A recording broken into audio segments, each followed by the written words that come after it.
No todo es lo que parece ser. Generación Z parece una descripción sociológica de un grupo etario, pero la expresión viene de otra disciplina. Explicar el mundo en base a dividirlo en generaciones deriva del marketing, es decir, de aquellos que se dedican a vendernos cosas. Para vender, segmentar puede ser muy útil. Si queremos vender videojuegos, apuntamos a los jóvenes gamers. Si lo que queremos es vender viajes apacibles para bañarse en aguas termales, tendremos que subir la edad de nuestro público objetivo. Desde el marketing, el discurso de las generaciones, baby boomers, millennials, centennial, ahora generación Z, se filtró por medio de la prensa comercial hacia todo el discurso público. En los últimos meses y semanas, con la rebelión en Nepal, Perú, Indonesia y Madagascar, la expresión generación Z pasó a ocupar la escena política. ¿Por qué la política, o mejor dicho, por qué cierta política importa una categoría que viene del marketing? Me hago la misma pregunta de un modo más suspicaz. ¿Qué nos están queriendo vender y qué le están queriendo vender a los jóvenes, aquellos que están instrumentalizando una agenda en nombre de la generación Z? ¿Qué antecedentes tenemos acerca de una ingeniería social similar, del intento de fabricar una rebelión y de instrumentalizar a un grupo social en función de intereses que no son los suyos?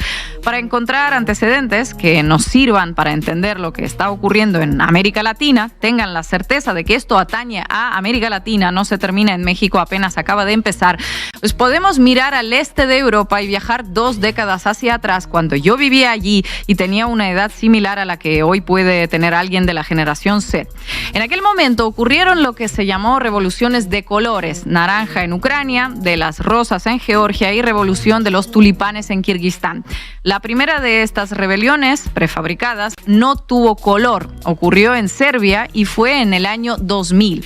Para rastrear la fabricación de estas rebeliones tenemos que dirigir la mirada hacia otro rincón en el mundo, a la costa este de Estados Unidos, a la ciudad de Boston, y allí buscar la sede de un think tank, la Albert Einstein Institution. Su creador fue Gene Sharp, fue un filósofo que se dedicó a desarrollar la teoría de la acción no violenta y que escribió manuales que detallan los pasos a seguir para derrocar gobiernos.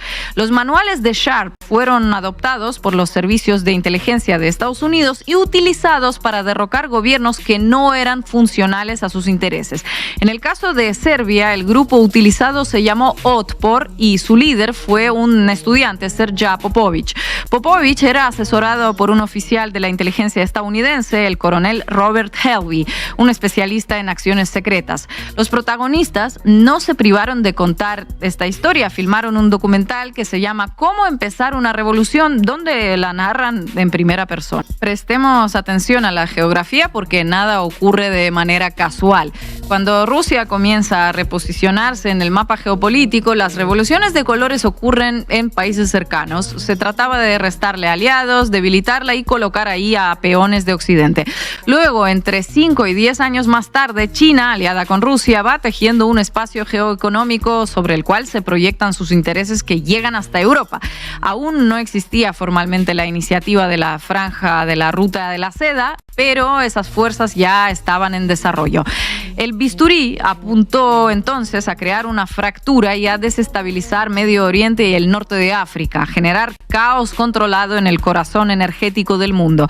Se trataba de impedir la constitución de un espacio geoeconómico que fuera desde Pekín hasta Lisboa. Se trataba también de generar una tensión entre China y Rusia de un lado y Europa en el otro. El patrón que estamos repasando es que las contrarrevoluciones manufacturadas surgen primordialmente en las regiones del mundo que son clave para la estrategia estadounidense en un momento determinado. Me pregunto, y los invito a ustedes que se lo pregunten conmigo, ¿qué región en el mundo es clave para la geoestrategia de Estados Unidos bajo la administración Trump? ¿Qué región en el mundo es clave para que el repliegue pueda ser exitoso? ¿A dónde habría que apuntar los cañones para los cambios de régimen en esta etapa? Lamento la mala noticia. Desde ahora el foco está puesto en América Latina. Estos manuales de guerra híbrida para insurrecciones prefabricadas se amoldan bien a la situación actual en México. ¿Por qué digo esto? Cuando no hay una oposición política legitimada, cuando la oposición está fragmentada y desprestigiada frente a la sociedad, estos manuales ofrecen un recetario para buscar y para crear actores sociales que enfrenten al gobierno que se pretende derrocar. En una entrevista concedida hace 2 años al diario El País de España, Sergio Popovich dejó algunos consejos que ayudan a entender lo que está ocurriendo en México. En esa entrevista destaca la importancia de tener una misma visión, de crear un lenguaje común y de colocar los anzuelos apropiados para que los pececitos se ensarten. Dice Popovich, y cito textualmente: hay muchos movimientos sociales que pretenden lograr apoyos apelando a la democracia y a los derechos humanos, pero muchas más personas se sumarían si sonara en el discurso la palabra corrupción o algo que les puede afectar personalmente. Cuando en un país hay en marcha un proyecto político que no conviene al poder económico local y extranjero, cuando en ese país no hay una oposición articulada a su servicio, ese poder económico busca otros actores para esconderse detrás de ellos e instrumentalizarlos en función de sus intereses. La generación Z es hoy en México el mascarón de proa detrás del cual se esconde el poder económico aliado a Estados Unidos con el objetivo de desestabilizar al gobierno. Los jóvenes mexicanos, los jóvenes de todo el mundo, tienen muchos motivos genuinos para protestar. Un mundo con pocas oportunidades, donde es difícil conseguir trabajo y donde los trabajos se pagan poco. Un mundo en el que una casa o un departamento ya no son una vivienda, son un bien para especular en el mercado y gracias a la especulación se convierte en inaccesible. El problema de los jóvenes en México, el problema de los jóvenes en todo el mundo, es que los ricos y los poderosos han construido un mundo lleno de objetos deseables pero inaccesibles. Esos ricos y esos poderosos son los dueños de los algoritmos que a través de las plataformas sobreexplotan a cientos de millones de trabajadores en todo el mundo.